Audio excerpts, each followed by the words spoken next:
Welcome to the Angels and Awakening podcast. I'm your angel medium, Julie Jancius, and today we're sharing your angel stories.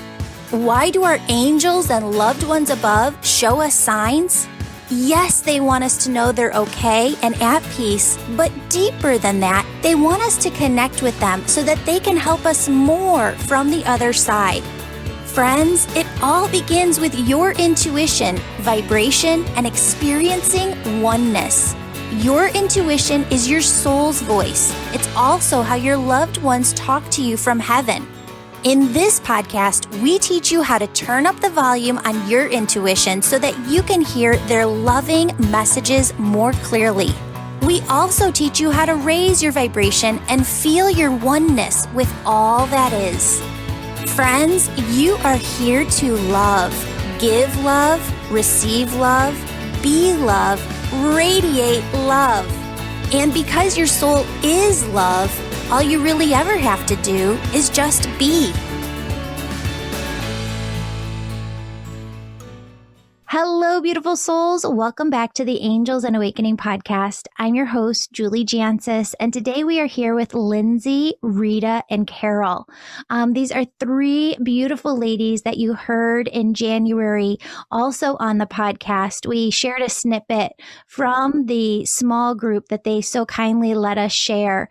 And today we're back and we're chatting because I wanted to be able to have them talk to you about what it is to lose a partner, what it is to lose a spouse. When I have worked, and I've gotten the blessing of getting to work with so many women in one-on-one sessions. And when I work with widows, there's a very, very distinct energy of some folks, obviously, we don't want to move forward, right? Like we want our person here with us. It's hard to surrender to the fact that this person is no longer with us. But the very distinct energy that I was talking about is some women that I work with, their energy feels like they're willing to find the answer. They're searching, they're seeking, they want the answer. They don't want to be without their person, but they know that they still have to be here. Their energy is still here, and they want to figure out how to move forward here. When I work with some women, their energy almost feels like it's stuck. I said quicksand before, but maybe more like mud, where it's almost like their energy just cannot budge. They don't want to be here without their person. And I've never been through this before. And so I can't speak to what this experience feels like. But you ladies have come together with just this such beautiful energy, beautiful community with one another. And Lindsay, you and I have gotten to spend some time together. You have this amazing outlook. You've got so many great resources that you could share today with the podcast listener. You've gone to different conferences where they help you work through the loss and grief. And I wonder if you could start us out today. Yeah, absolutely. And I would say both the descriptions you gave resonate with me. And I think anybody that's been through it, you go through periods of both, and you could go through periods of both within the same hour, the same day, the same month. I mean, there is a lot of fluctuation. The word I use that really resonates with me is transformation, because you really are kind of transforming your grief into something that's tolerable, or in many cases does help facilitate your awakening. For me, I've always been open to communication. I've definitely always received communication, but it's gone beyond next level with this experience because my spouse and I were extremely close. We were partners really in all ways. I think, one thing that I'm extremely thankful for that I think helped facilitate the description that you gave of like being able to kind of see, that next, I'm a marathoner, so that next mile marker, to keep yourself moving forward is the conversations we had before he passed. We had very, very open conversations that this was not the end. This was just a shift. It was just a transformation and change in our relationship, but it was in no way over. In some ways, it was just the beginning. And that has absolutely been the case. And you're right. I mean, I've dove into all the things. I have always firmly believed in and gotten so much validation since I was little about, the other side. So I was open to it, but I've actually recently been going through I've kept a journal. Actually, I kept a journal before he passed. Like I documented a lot of the conversations that I was mentioning before he passed. And I kept that up, which I think was, is huge for a lot of reasons. Number one, it gives me something to go back to when I am having those days where I feel like I'm stuck in mud, or those minutes where I'm just, completely, I call it going down a rabbit hole, because, the littlest thing can set you off. And sometimes you have most of the time, you don't even know what's coming. Like you wouldn't even have predicted it would set you, like take you down.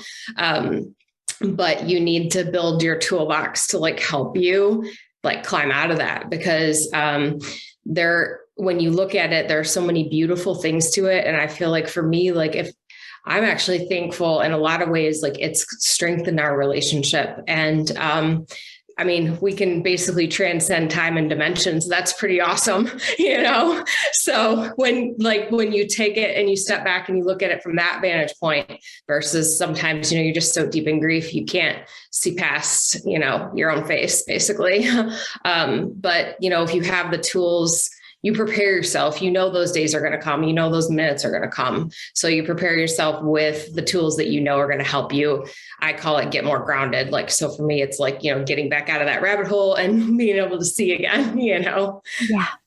So Lindsay and I live right down the street from each other. We found that out, I think, like in a one-on-one session. And you and I have gotten to spend some time together. And what I have learned from you is that you and your spouse were so close. I mean, a lot of us have marriages, and marriage is hard. I think Pink once said, the singer Pink said, it's harder to be in a relationship sometimes than not. But you guys had, I think, this ideal relationship that all of us aspire to. And you guys traveled together, you hiked together, you did everything together. You started a really, really successful business together. I know only what it is to lose my dad, and losing him felt like I got the wind knocked out of me, and I felt like I was under, 30 feet of water. You knew other things were happening around you, but immediately kind of like upon hearing about him being gone, it felt like almost like you're underwater and everything's still happening around you. But it felt that way for a couple of months afterwards. What was your experience with losing him, and how do you even get to the point where you can even pick yourself back up? Where did you start for people who don't even know where to start? Yeah. I mean, you're right. I mean, you're like the first few months, you're really just totally numb. I mean, I look back now and it's almost like a blur, it's almost like I was a zombie or a robot going through the motions, just trying to really survive each day. I mean, that's really as granular as it gets, like just trying to get through each day. But I actually just started going back through my journal from my husband passed in October of 2020. And I just started going back through my early journal entries, and I recognized so many signs from him, but it's amazing now going back through those signs, and I'm catching synchronicities and signs that I didn't even catch before because I was so numb, Explain that more. Explain the journal and explain, because I caught it a little bit and I know what you mean because I've talked to you before, but explain to people what that was like. So when he was passing, you started this journal. Yes. So we had, throughout our relationship, we loved like the middle of the night conversations. I mean, that's how it's ironic. That's how like it was before he passed, because that's how it was when we were dating. Like we would stay up all night long and just talk. And we did that when he was in hospice.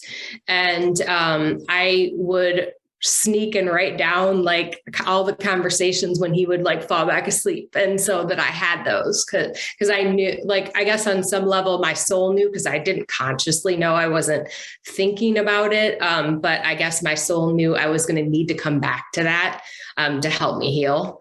And I absolutely did. I mean, you read those beautiful conversations, and, we had the ability to have those conversations ahead of time that, you know what I mean? We were going to stay connected, and that this was, just temporary. So for me, because I'd started the journal when he was sick, I just kept it up. So as soon as I started getting signs, like 11:11 was always huge with him when he was physically here. So that was a super early sign that I would literally get every single day. And like generally, like my phone could be sitting somewhere and it would just completely light up, just so many things. He's used my phone a lot for communication, but anytime I had those, and I had a ton, and I didn't really realize this until I went back to my journaling. I've been blessed with a ton of dream visitations in general with him. But oh my gosh, they were so concentrated early on. And I'm so glad. I literally would get up in the middle of the night and write down all the details. And again, that's something that you can, kind of have and hold secret, that you can come back to when you're not feeling good, or when you're questioning, or when you get caught up in the everyday nonsense that doesn't really matter. And you need to get yourself back to like what the truth is, So what a lot of women ask me, and I've talked to you about this before, and I think that they'd really like to hear your answer on this, is how do you know what's a sign and what's not? And we've talked a lot about this, but it's not like you're just trying to like make stuff up to make stuff up. You see things and it has meaning. Can you describe that to people of like how you piece it together for yourself? My answer to that would be, if your immediate inclination and intuition is that it's a sign, it's a sign. If you are then coming back to it later and questioning it and creating doubt, that's where the mistake is. It's not in, whether it's not trying to prove it or, if you viscerally knew on a deep level that it was a sign out of the gate, that's the answer. That's the truth. It's, that questioning, like you always talk about your egoic mind coming in and, wreaking havoc on things that really are truth, So if something immediately resonates with you, I mean, there's some things that and it's not in a negative way, but they'll bring me to tears. I just got a huge series of signs from him on Sunday, this past Sunday. And it brought me to tears, but they were joyful tears, but I felt it. My whole body was lit up. I knew, that it was him sending me messages, Yeah. You feel that. 110%. No, I know that, but I wanted you to be able to share that with people, because you and I have talked about this before, but when you see it as a sign and you feel it within yourself, you can't question it. You just have to roll with that. Yeah. It's just like if you are at an empty parking lot and you have a bad feeling about walking up to your car by yourself, and you shouldn't do it because it doesn't feel safe. Your body is telling you, your physical body is telling you something. It's the same thing. Your body knows, and so you just have to trust that first instinct and not override it. Yeah. So I want to jump over to Carol and to Rita, and I want to kind of get your input too for women, or just people in general who are going through a loss and grief. What has been your biggest support system in order to Or have you? Have you kind of made that choice to move forward? And how did you make that? Where are you at now? Want to start with Rita?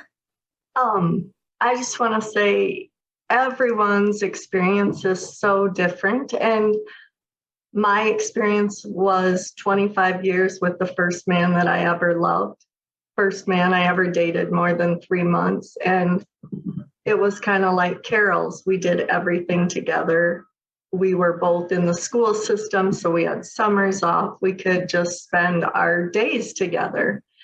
And mine, unlike Lindsay's, was sudden, and there was no time to say goodbye or thoughts of afterlife or anything. And so I would say my quicksand or mud lasted quite a bit longer than Lindsay's.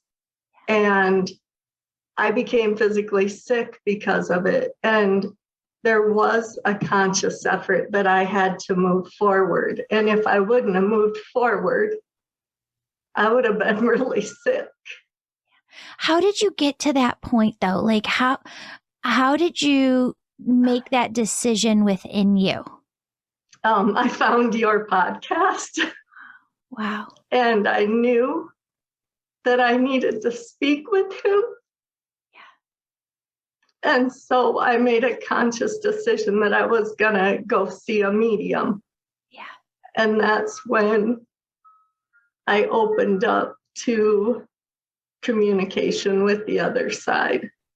Now, we never talked about this before. No. I didn't know that. No. Wow. So, and then it was a conscious effort to move forward because I never, ever, ever wanted to be in that dark place again. Yeah. And so my support then started with my medium. And I've only visited with her 3 times in 2 years. But it was enough to get me started and to know that I could communicate with him. And then when I would listen to you, I knew that I could learn to communicate with Tom without a medium and by learning the signs. And so I garden all year long. And so I would be in nature and see signs. And his very first sign was a rock, a heart. And there was a heart in a flower. And then I went on a nature hike with my friend who also lost her sister. And we saw a butterfly and we just said, so she said, who do you think that is? And I said, that's your sister. And she goes, I thought so too. And I said, but Tom will come to me as a heart rock. And she's like, how do you know that? And I said, I don't know, I just do. And she goes, well, have you ever found one? I go, no, but I have one in mind. And it took maybe on our 6th mile hike up this mountain and down, I go, oh, there it is. And just bent over and found this precious rock. I was going to bring it tonight. And that was my first sign, real sign when I asked for it. And now he does give me signs whenever I ask. I went on a trip over Christmas and I had asked before Christmas in one of our classes for a sign. And I was out in Seattle and I went to the wharf and I'm not sure. Let me try and get this here. Can you see it? I see I it. had asked for a pig with cat-like stripes. No way. If you guys are watching this on YouTube, she's holding it up and it looks like a pig, like a pig with cat stripes. And it's blown glass. It's in this really expensive store that we chose. We went into 3 stores the whole time we were down there. And as I was walking by, I was like, oh my God, he's here. And I had to stop and take a picture. And that was the second pig with cat-like stripes I had seen. I saw one right before Christmas and then this one. And it was totally different. I mean, the other one was, well, he was a reindeer, but it was a pig with cat-like stripes in a movie. That's awesome. So how has your communication with him increased since you started looking for signs? That I'm so glad you said that, because, for instance, my daughter doesn't get signs, but I think it's because she says she doesn't get signs. And once I started saying I get signs, and I learned this from Lindsay a few weeks ago too, and you in the class have said, once you acknowledge it or you acknowledge that nugget, then you get more. And so I've always felt him right next to me, and I know he's here in spirit, but I need that validation or the signs to really feel it. And so now I get them a lot. I see, anytime my boss comes in to sit and talk with me, there will be a floater come down. And that started shortly after he had passed. And I would pick at them. And then I realized it was Tom. And even when we were on the phone the other day, and her son is going through a medical issue, and I said, Heather, every time we talk something serious, Tom is here. I don't get it. But that's one of my signs, is this piece floating down. Yeah. I mean, there's lots of signs. I love them, and I never want them to go away. Yeah. Rita, one of the things that the angels do sometimes is impress upon my heart certain questions to ask certain people. And one of the questions that's come back to me 3 times as you've been talking is, they keep showing me how some people have large families and some people don't. And when we lose somebody unexpectedly, like you lost Tom unexpectedly, sometimes, like to Lindsay's point before, you don't even know what you're going to need because it changes minute to minute, sometimes second to second. But what can other people do to help? Or if you are a person who've lost somebody and you're going through that grief, what Spirit was saying to ask you, or maybe you can talk about this with folks, is what can people ask for? Or did you have to learn how to ask for help? Yeah, I did, but I didn't do it very well. I did. I had to ask for a grief support group, and then I just put it out on Facebook, and someone from the community said, I'll start one. Wow. And I didn't know them. So that, yes, I had to ask for that. I developed a new friendship with a person who's in this, in our angel membership, and she had lost a mom and a brother, and we have bonded and made such good friends, going through not just the loss, but the awakening together has really helped me.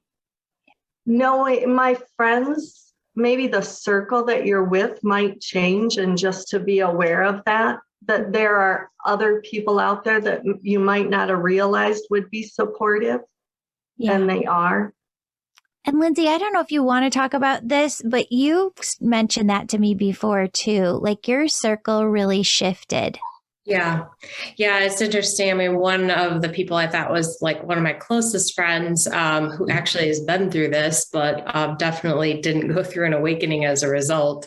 If anything, I think she shut herself down more, but she fell out of my circle. And then I've had people, I know that my husband's brought new relationships into my path. Absolutely. That, you know, have been really important to my awakening and helped deepen just my openness and connection in general. And then I've had people show up that I would never have expected, like people that I was friends with, but just doing things that just were amazing, you know. And I think some examples of that. Yeah, I'm going to. So, and Carol and Rita might have examples like this too. I think like one of the things that for me that really like resonated was people doing something just like surprising you and doing something like totally unexpected. Like one of my friends drove 45 minutes. She knew I was like out with another friend for my birthday, but she knew it was going to be a tough day for me. So she drove 45 minutes to literally drop a present off on my porch, wave at my security camera, and then drive back into the city. Like, you know, I mean, and she's somebody who's consistently shown up. Like she offered to go on a trip with me that like my husband, you know, would have always gone every year with me. Like, so that, you know, and it was awesome because it was a different enough experience that it was healthy for me, but it was a similar enough experience that it was healthy for me, if that makes sense. Like, because you kind of like, for me, like, and I know Rita, you just mentioned this too, like we hiked every year together. And that was a huge part. We would go on like really extreme hikes together. And so number one, there's not that many people in my friend group that would raise their hand to sign up to do that. But number two, like, you know, it's something that was deeply personal to us, you know? So I knew I needed to do it, but I knew it had to look different than the way we'd done it before. And, you know, she was a gamer to do that. So I think just like taking a look at like those things like that are going to be tough, you know, like New Year's is another one. Like we always went next level for New Year's. Like, so I've had people like step up and be like, you know, let's do this. And you know, like, so like, I would say like if somebody close to you lost their spouse, taking a look at those things that you know, they always did together or, you know, that were really important, that really like were, you know, a pinnacle in their relationship and then stepping up in those times. And it's not necessarily just during the holidays, you know, even just like some of my friends that I didn't realize like loved me as much as they have shown they do, like, you know, sending me messages or dropping off a gift like on the anniversary of his passing and stuff that like, it's like, whoa, you know, just feeling that level of love is just makes you want to stay, you know, makes you want to put one foot in front of the other. It makes you, you know, appreciate all the gifts that you have. And then entering into that state of gratitude actually ends up making you more open for communication too. So it's kind of, it builds, you know. Does it help when somebody, because I know I have people around me who are very closed off, shy people, and it's hard to kind of know how to approach them. And then I have some people in my life who I know I could call up and just go over and spend hours at their house.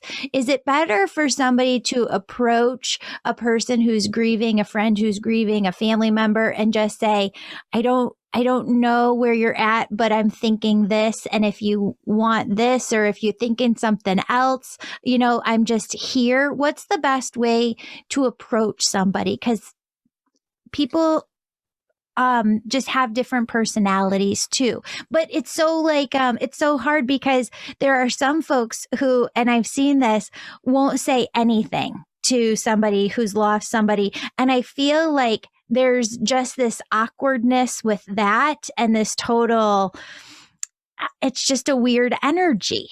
It is. And it almost makes you feel more alone, more abandoned. Like I would say, I mean, obviously I only speak from my vantage point, but for me, those friends who maybe like aren't sure how to approach it, or I'm not like haven't been as close to them, like just sending me like a text message or a Facebook message, like thinking about you, sending you love today. How are you doing? You know, just those touch points, if it's somebody you're not, don't have as, strong of a relationship with, but it does make a difference because feeling abandoned like snowballs things, So just like acknowledging, and showing your love, even if it is just like a text message. Yeah. That's my opinion. I don't know if Rita, Carol, you guys feel different. It's hard not seeing Carol's expression. I totally agree with you. We talked about this, Lindsay and Rita and I, a little bit. People really, we haven't been socialized well in our society of how to handle grief, how to speak to somebody who is grieving. And I understand that people mean well, but what I would say for me, I think one of the most important pieces of helpful information is not so much for the grieving person, but for the people around them. And that is, don't have the expectations that they're going to be the same person. Because the truth of the matter is, I'm not the same person and I'm never going to be that same person. And now with time, I follow that up with, and I'm so glad I'm not the same person, because I feel like if I was, then I wouldn't have had any growth. And for me, this growth, I feel like I'm a better person today, if that makes any sense. And it gives the lost purpose. I completely agree with you, Carol. It gives the lost purpose, they didn't lose, you didn't lose them for no reason. This, helped you on your journey, your soul's journey, and your collective journey together. So is that what you mean, Carol? Like is that what it means? Like what Lindsay said? Yes. I think when I don't know. I've gone through so many different waves. I think for me, there was this, at least it felt like an expectation from people that I was going to act the same, react the same, that after a certain amount of time, they could just sort of pretend like everything is okay and normal again, And on the inside, sometimes I wanted to scream and crawl out of my skin. Because my life changed in an instant. Like Rita, mine was very sudden, this loss. So I didn't have any of that sort of preparation time. And so it took me a long time too, Rita, to kind of get to a place. How, let me ask it this way, Carol. Sorry to cut you off. You can finish your thought if you want to. No, go ahead. I'm wondering, for children who are around you, or, when you see your aunts and uncles go through this, or somebody that you love, how do you respect that boundary? And what does that look like to just know that somebody's going to be different? And what would have helped you, Carol, to not feel like you just needed to yell or crawl out of your skin? What would that have looked like to you? I think for me, I had some experiences with people who, for instance, the first Christmas that came around, I would get some text messages from people very close to me. And it was more like, Merry Christmas, hope you have a great day. And that just didn't do it for me. I was like, really? I, like Lindsay, appreciated the people that just would send a text or call or a note or whatever that just says, I'm thinking of you. Just acknowledging that the day could be hard. We're not looking for answers from anybody else. There is no right thing that you can say to us. There's nothing that you can really say that's going to make you feel better when you're in the throes of grief. But people just acknowledging that you are in that space and that you're hurting, that's what helped me. Carol, talk to us about your experience. And, you had kind of mentioned that your loss was more like Rita's. How did you come to a place of, no, I still want to be here. I want to move forward. I want to have that growth. How did you come to that place? Well, it took a while. I think, one thing I did years ago, I had gone through a grief, I did a certification to become a grief recovery specialist. So my partner and she had gone through the program too. She was one of my first guinea pigs that I practiced on. And so that meant a lot to us. And I worked on that, but there was still something missing.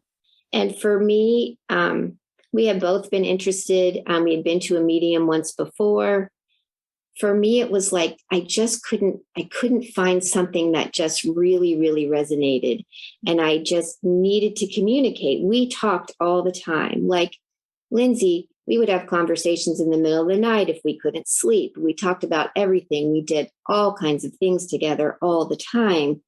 And I just couldn't bear the thought of not having that some sort of communication with her still. So honestly, for me, I'm going to sound like Rita now, but it was really, I found your podcast and it just like clicked for me. And then getting into the Angel membership really allowed me to take the time to give to myself, to find things that were going to work for me and make me feel better. So I'm not saying this to like promote the membership in any way. I just had never realized that, Rita, Carol, and I, we've never spoken about this before. We're talking about this fresh right here. Carol and Rita, what was it about the membership that kind of helped maybe the most? I think, well, first of all, Julie, when I first listened to your podcast, there was, and I think I did one of your, do you remember the Zooms you did around election time? I do. Yes. Just holding space for love. Yes. So I did those. And I remember just listening and watching you. And I thought your energy was just so like, I guess to use your word, was just so yummy. You just have this light about you. And it just, in that moment, it just made me feel good. It made me feel comforted. And I thought, I really like her. And I think there's something to this. So I just kept listening to your podcast. And then when the Angel membership came around, I just think learning, because I really am new to a lot of this. I feel like now I can say I've always known, I've had, been intuitive. I have believed in the other side and communication. I've been to a medium before, but I didn't know a lot of the language. I didn't know a lot about all the archangels and all of those things. So just learning from you and all of these different courses and practicing it's changed my life. It just has changed my life. Thank you so much. I didn't really expect it to go this way. I just, this is amazing to hear and just such wonderful feedback to help me understand how to help others. Can I piggyback on that, Julie? Yeah. You are absolutely one of my tools in my toolbox that I mentioned earlier. Because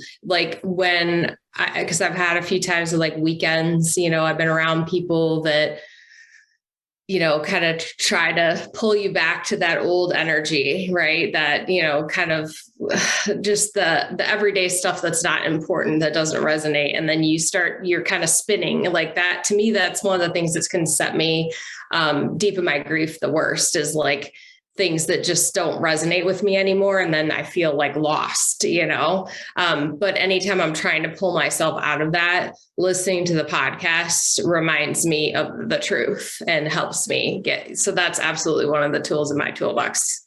Wow. Thank you. And I'll just say that I had listened to the podcast from June until February, and he had passed in April. So I found you in June, listened until February, and then I joined the Angel membership in March. Learning just what Carol said, learning all the different things and I'm not intuitive.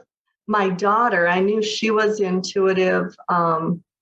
We wrote down 3 times that 3 different instances in her baby book when she was 4, because when she was 7 months old, she woke up and said the word shoe. Well, you're not even 3 times, and you're not even supposed to be able to form words at 7 months. So that was bizarre. And then 3 other things. And the third one was her final one, which she knew that her grandma, who she had never even met or had met one time, her great grandma passed away.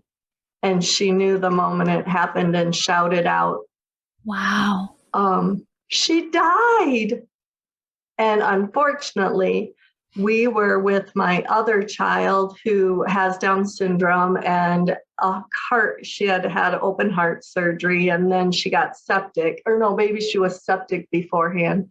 Anyway, we were in another town with her, and Courtney was with her babysitter, and our babysitter thought she meant Cassidy had died. And so she didn't tell us until that next week when we went to get Courtney.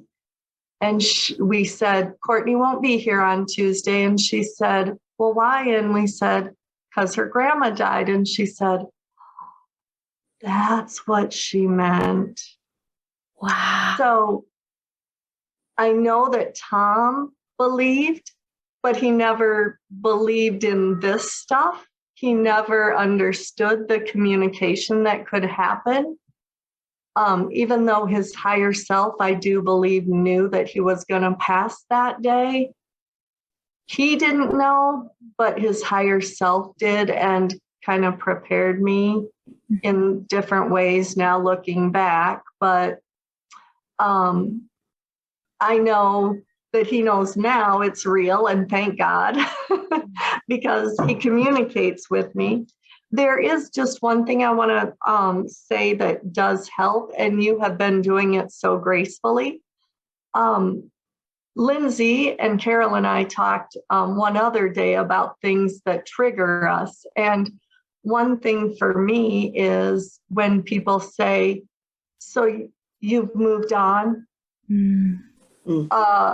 Heck no, or F no, I haven't moved on. I'm moving. Nor will I be. The best I can. And you've been saying moved forward this whole time. And that's all you can expect from anyone. Nobody moves on. There's just a connotation that I get when people say that. And then I just leave that energy, walk away from it. Yeah. Maybe Because I might say something before I walk away, but Well, from the thousands of people that I've worked with, and I feel this even with the loss of my dad, when you lose someone I love Lindsay because her and I have talked about this too. She's like, Julie, I took the word like passed away and died out of my vocabulary. Like I do not use those words or those terms because his energy is still here and he's always going to be here. So what's the term that you use, Lindsay? I actually use past. I don't use died. Okay. Yeah. Transition. Yeah, that's the one that we talked about. Like transition. To me, past and transitioned are pretty much the same vernacular. I just feel like died, like that's an end and there is no end. So. And like when people say, but he won't be here. And Lindsay explained that perfectly. Would you say that again, Lindsay? How that affects you when people say that? Oh, I like, it really knocks me off because it's like, they are here. They're absolutely here. And if it like, usually the times that people say that to you are when, they're 100% going to be present because it's like something they would never have missed, it's a monumental event. So, no, yeah, they're absolutely there. And, that's like, I don't know. To me, those types of things are it's not like there's malice behind the person that's saying it, but the end result of it is kind of to shut you down, right? When my energy resonates with opening myself up, because that is all that's important to me now. Like if I've learned nothing else than this, it is that the only thing that matters is our interaction and our energy with each other. Regardless, this side, the other side, at the end of the day, that's all that matters. Our jobs don't matter, the things we stress about, the money, like none of that, all the things we think are so important.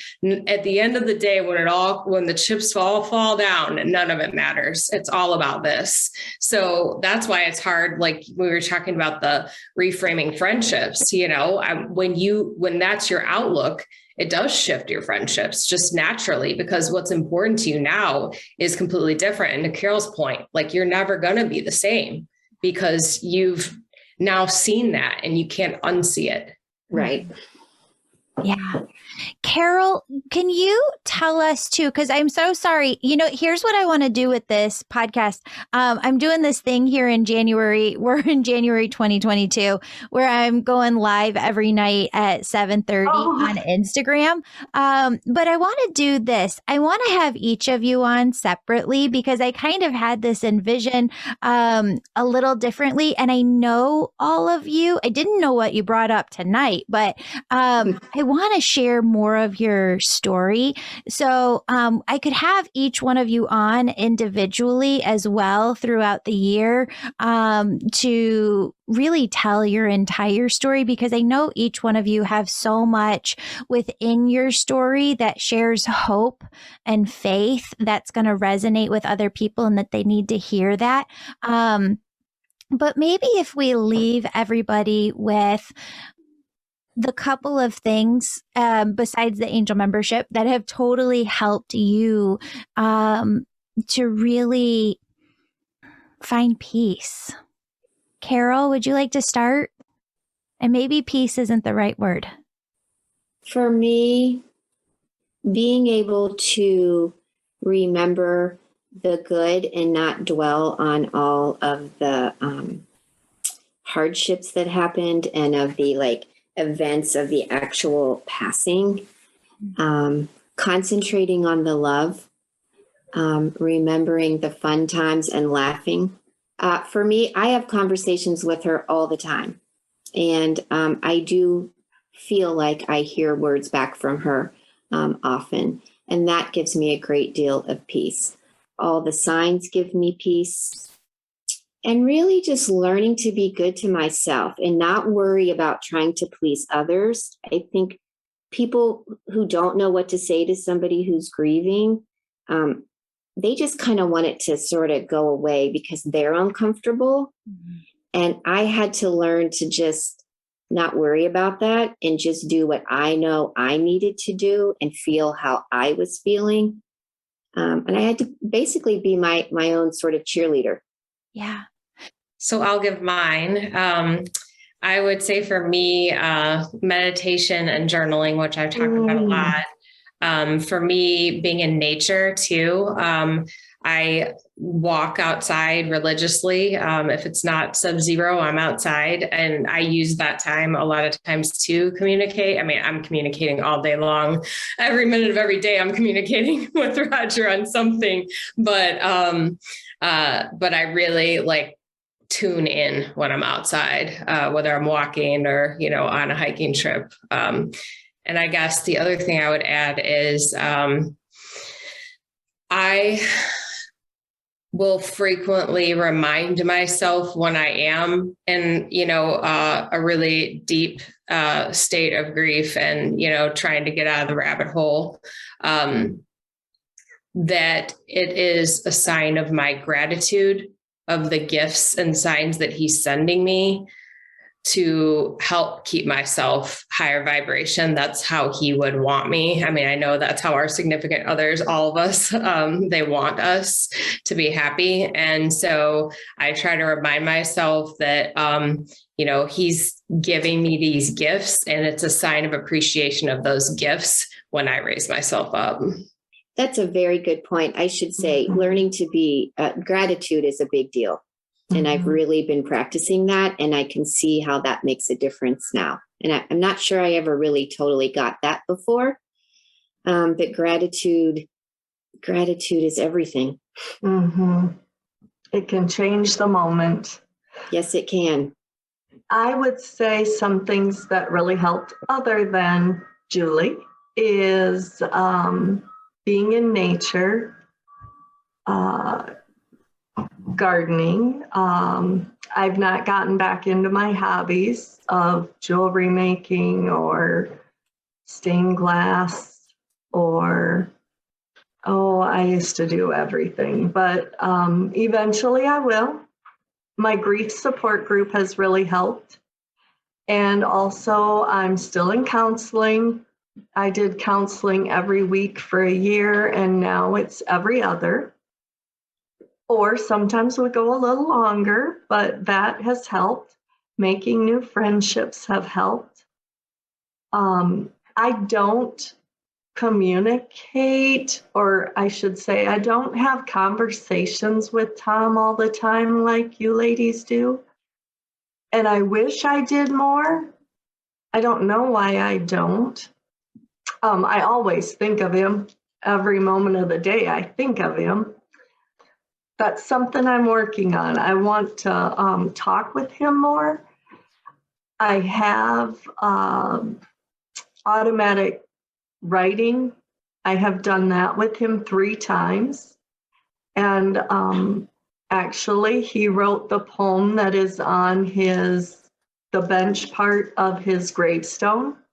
And I did that through automatic writing. That was my very first time to communicate with him and have Tom communicate back. So That's I love amazing, that. Rita. Oh, Yeah, it was pretty. It was so bizarre. I'm like, really? Okay. And it just all came out. So my way to communicate with him right now is through automatic writing, but I don't know why I've only done it 3. I did it one time and I didn't even know it was automatic writing 2 weeks after he died. But looking back, that's exactly what it was. He helped me tell the story because it was during COVID and I couldn't tell anyone. And I felt like shut down and I needed to get that out. And Tom helped me. That's about it. That's a lot of things that I do. It's not just one thing to get us moving forward, is it? And then the persistence of knowing where you are is not where you want to be the rest of your life. You have to move forward in order to find joy again. And I do feel like I'm finding joy again. And it's almost 2 years. Yeah, finding joy took me a while. That seemed like a strange concept to me. And I remember the first time when I went back to work, and the first time I really laughed hard out loud, like natural reaction, not forced. And it almost startled me because I can't really remember how many months it had been since, but I just remember in the moment going, oh my gosh, I just laughed like that. I felt joy for 30 seconds. It's a big celebration.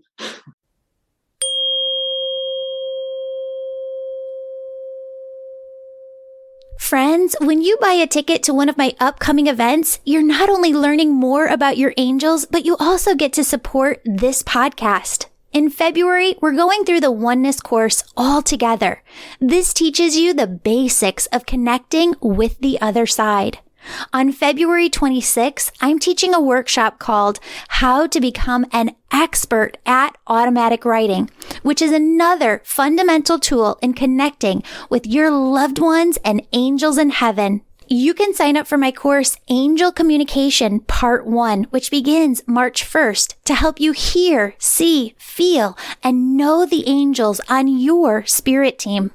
On March 7th, I'm leading a group healing event on Zoom called Surrendering to God's Healing Hand with Archangel Sandalphon. And on March 26th, I'm teaching a workshop event called Signs and Angel Numbers, a divine guide to clearly understanding your angels. Friends, angel members automatically get access to all of these courses, events, and more each month. We're closing the Angel membership registration on February 28th. To join the membership or buy an individual event ticket, visit my website, theangelmedium.com. Friends, thank you so much for supporting this show by making a purchase. Now let's hop back into this episode.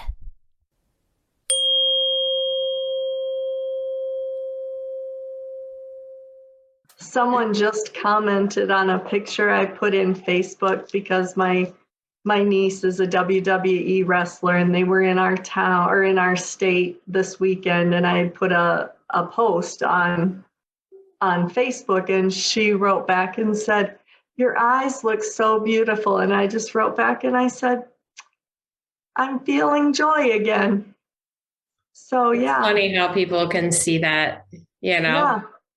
I have a lot of people comment like on Roger and I's photos, like that, you can see like the happiness, just the way we looked at each other in the photos, like that all the photos are like that, and how rare that is. But it's funny how people can see that.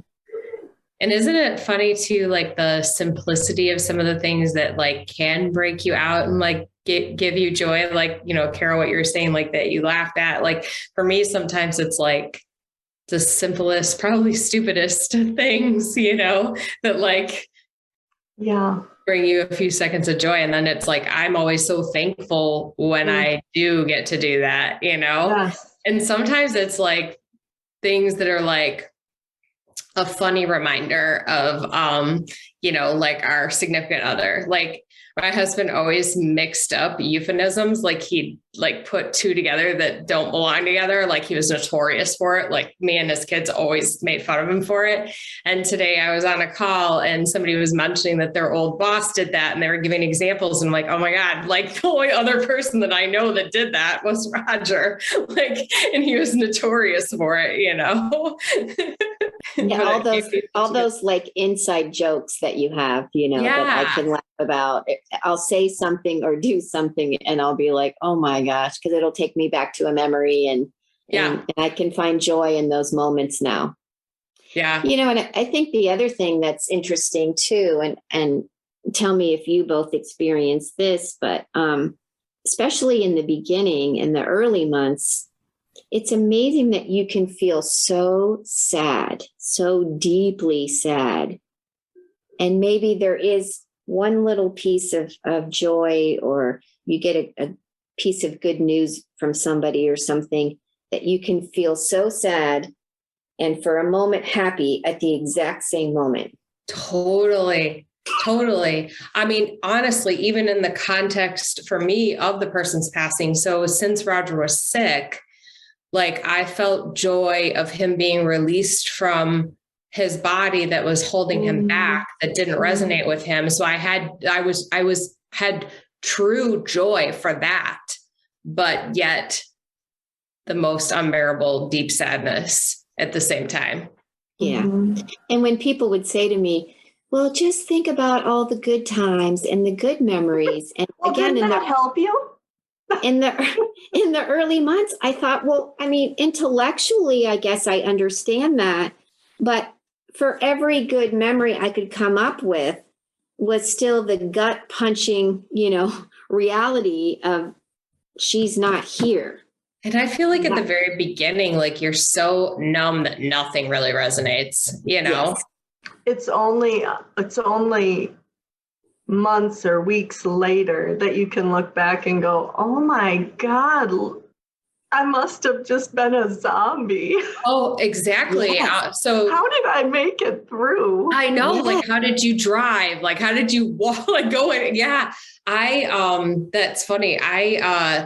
This past year, I went to I went to friends because it just was like, I needed something completely different for Thanksgiving. Because we always had this like big, like seafood extravaganza, we'd call it. It was like what we always did for Thanksgiving. And so I needed to do something totally different. And so one of my friends, and I've never gone to her house for the holidays, like she invited me over, and I did that 2 years in a row. So like a month after his passing, and then a year and a month after.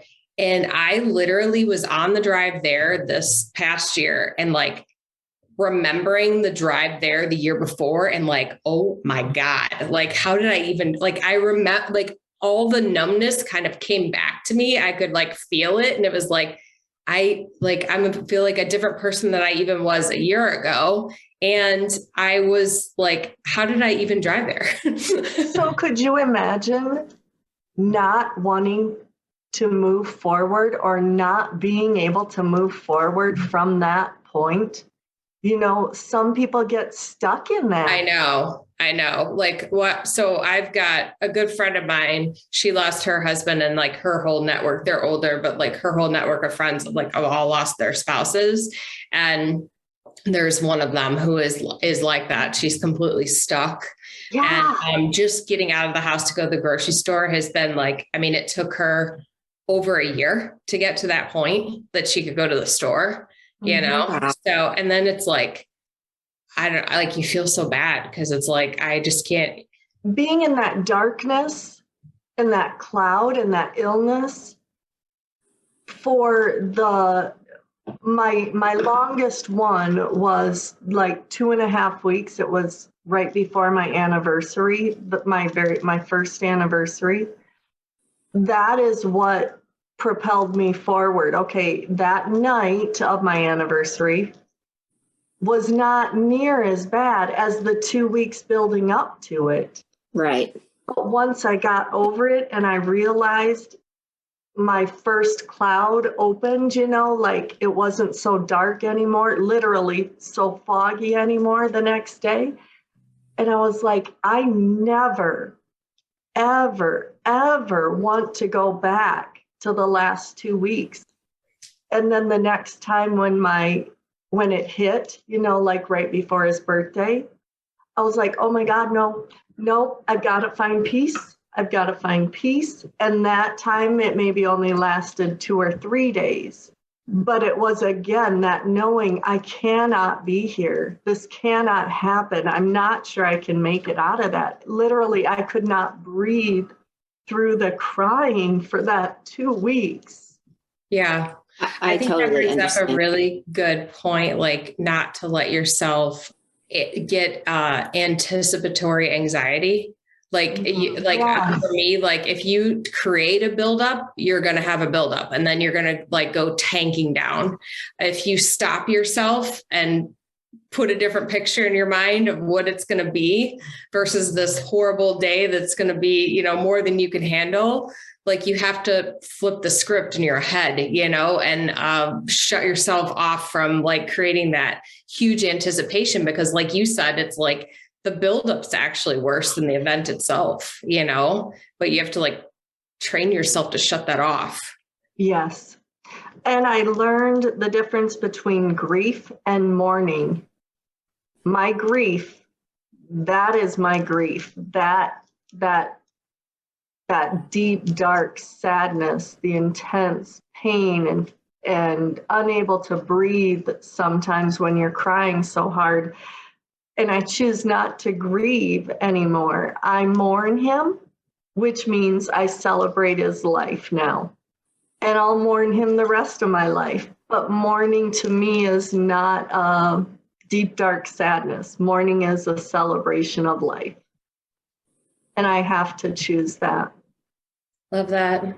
Carol was going to interject something in there. Carol, do you want to speak to that too? Oh, I totally agree with Rita. Right before that, we were talking about the period of time when you're so numb and you're in shock. We were just talking about walking around like we're a zombie. And it is true, ladies. I saw myself walking and talking, but I have no idea how I was doing it. The first time I drove the car to Lindsay, I was like, I don't know that this is safe. Yeah. Right? Yeah. Like, and you can kind of drive somewhere and be like, wait, how did I get here? Yes. And it is foggy. It's very foggy. And I think, Julie, you said something early too. The other thing I remember was like going to the grocery store. Let's say there was all this like noise and stimulation, and I felt like every part of my body was moving slow. My thoughts were slower. and I couldn't like keep up with the hustle and bustle around me. And it was like being sort of like in an alternate universe or something. Yeah. It's set, like for me, that set me into overwhelm too. I remember one of my friends just wanted to get me out of the house. This was really early on. And we just went to a store real quick and we're standing in line and I just had a total meltdown. And I'm like, I will see you in the car. I like could not get out of there fast enough. I couldn't even it was like 15 minutes, but I couldn't do it. Well, and I think this brings us back to why it's so important just to be cognizant of what it is to just be a kind, loving human being. We could be in a state in our lives where everything is going perfect and we're driving, just our kids to school and somebody in front of us is not going fast enough. Or, to your point, Lindsay, somebody storms out of a store and the checkout person might feel like, oh God, what did I do? Nothing. It's not about you. And when we allow our frustrations to take over, if we sometimes we'll be in the car and my husband's like, can this person just like hurry it up, like crossing the street? And I'm like, you don't know where they're at in their life. What if they just had knee surgery? I'm always giving that person the benefit of the doubt. We just have to handle one another with so much more care and so much more love. Okay, so I missed out for a second, but I was totally on Instagram talking to everybody about you all and the messages over here. And where are we at? Is there anything else coming to you that you want to share with everybody listening? I'm just so grateful for you all.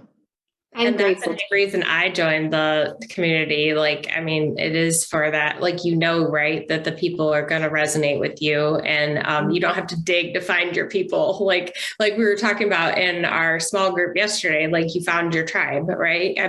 Just inherently, these people are going to get it. Yeah. Sorry, Carol, I didn't mean to interrupt you. No, that's okay. And that makes all the difference. When the three of us had our last Zoom together, it was so nice. I remember getting off and thinking, gosh, it was so nice to talk to people who just get it and you don't even have to explain it so thoroughly, and that gives such great comfort as well. Makes a big difference. What the angels are impressing upon me to share is you ladies aren't going anywhere. You're here. If other people want to join with you, they come into the angel membership. We can connect everybody and get everybody set up so that they have that community and that support too. Mm-hmm. Yeah. Yay. I love that. Ladies, thank you so much. I just love each one of you and your energy so much and your just willingness to be open and come on here and just share with others. I've talked to each of you individually, and I know that having you each on the podcast separately to really share your stories. And also, you've all done these incredible, amazing things, and you have so much more to share than we could share today.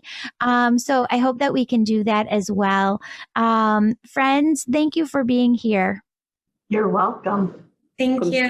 Thanks for having us, Julie. Of course. To everybody listening, thank you so much for being here. Definitely connect with us through the website, the contact form, if you'd like more information or to get connected with Carol, Lindsay, and Rita. Thanks, everybody, so much.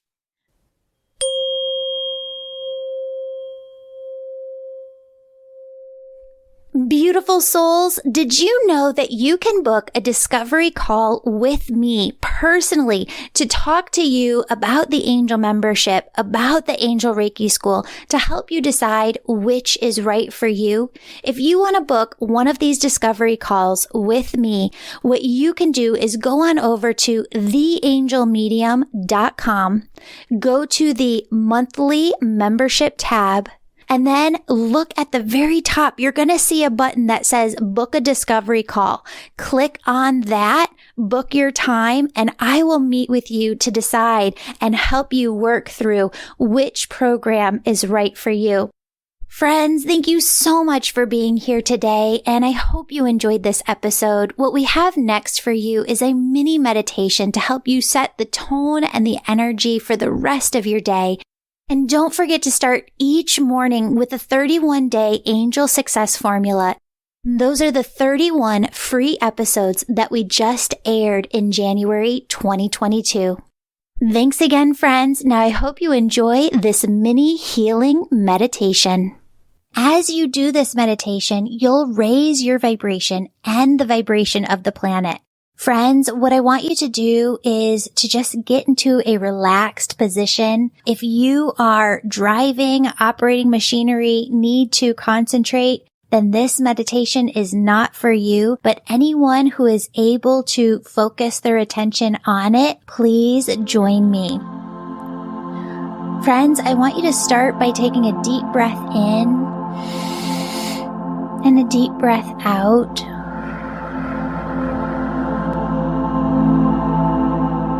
And I want you to imagine that your socks, your shoes are off, and that your bare feet are able to connect with the soil of the earth.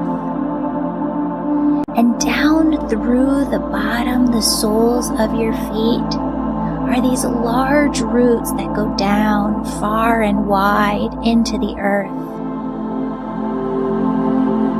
Those roots go down far and wide, anchoring you into the earth as if you were a tree yourself. And up through those roots comes this beautiful, yummy, tingly energy. Begins to tingle at the tip of your toes. I want you to allow this yummy, tingly energy to just dance up over your feet, around your ankles. Feel this yummy, tingly energy as it moves up over your calves, your shins, all the way up to your knees.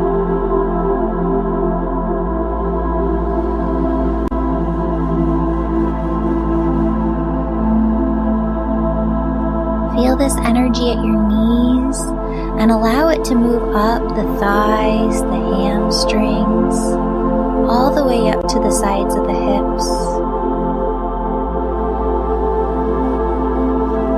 I want you to allow this energy to move from the hips up to the base of your spine, the base of your stomach.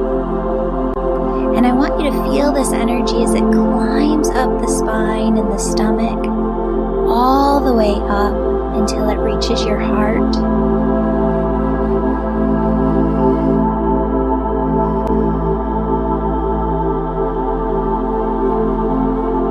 As you feel this yummy, tingly, sparkly energy surrounding the outside of your heart, filling the inside of your heart, notice how your entire body comes into a gentle state of ease.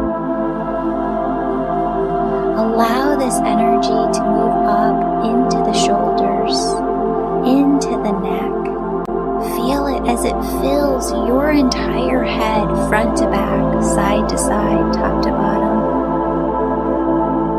And then feel this energy as it moves through the hair follicles on the top of your head, so that you feel this yummy tingliness 2 inches to 10 feet or higher above the top of your head.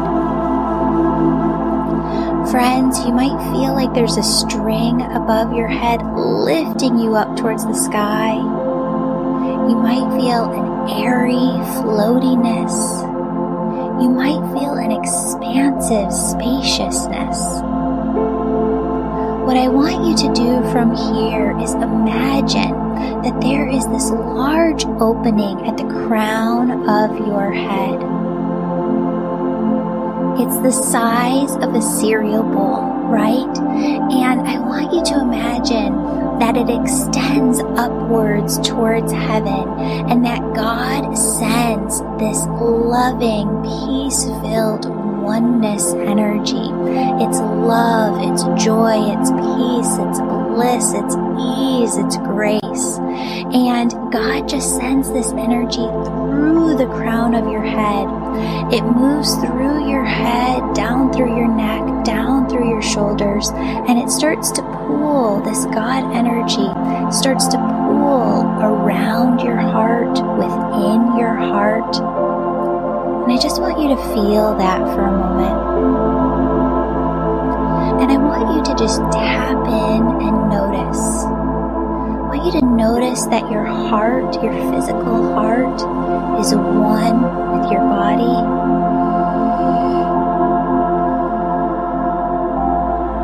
And I want you to notice that your heart and your body are one with the air surrounding you.